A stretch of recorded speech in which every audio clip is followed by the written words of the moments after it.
Today, we're going to talk about how to mismanage your pastures.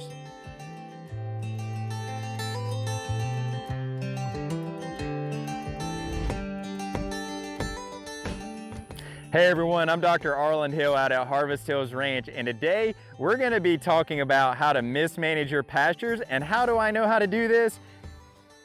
We're looking at a prime example of it right here. So if you will, just to start our conversation out here, if you'll look over to my left here, you'll see I've got a combination of cover crops that are growing. There's some sorghum Sudan grass in there. There's some brown top millet, some okra, some sun hemp. So just a nice little mixture, a couple of other cover crops in that as well. And this was an area that I had to restore. There was a brush pile here that I wanted to move. And so we planted these in to start to get some cover on the ground right away. And as the cows were moving across this area of the pasture, I thought, you know what, it'd be a great idea to just let the cows graze this. It's still plenty of warm days left in the year where this will grow back. And literally, this is not an exaggeration, they had this spot eaten down within about 10 minutes. And I came back thinking that they would just go ahead and move on off to the grasses. Oh, big mistake.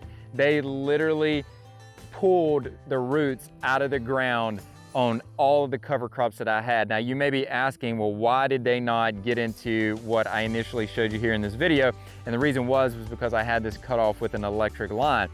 Now I came out this morning, opened some new grass, and just a few of those cows got enough, they got close enough to this grass to decide that they wanted to try to get to this, and literally walked over the top of the line. So where am I going with this? Well, point being is that if you're going to use cover crops like we've got here to try to add supplement to your cow's diet, especially in the late summer, maybe sometime throughout the winter months, you just have to be really careful as to how long you leave those animals on there. Otherwise, you're gonna end up with an area like this. Now, this is definitely not ideal. I should have went ahead and moved them off of it, but we try to take some positive away from this, and there is some organic matter left in the ground there.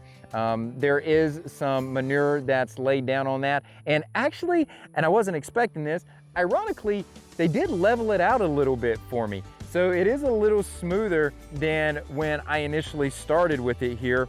So what I'm gonna do is come back into this.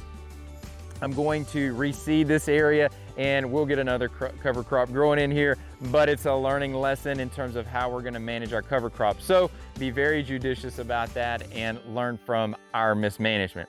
So with that being said, guys, I'm Dr. Arland Hill. Hey, if you like the information, go ahead and like the video. Go ahead and subscribe to the channel if you want to see more content about what we're doing out at Harvest Hills Ranch and how we're trying to drive nutrition into the food that we raise and that we grow out here.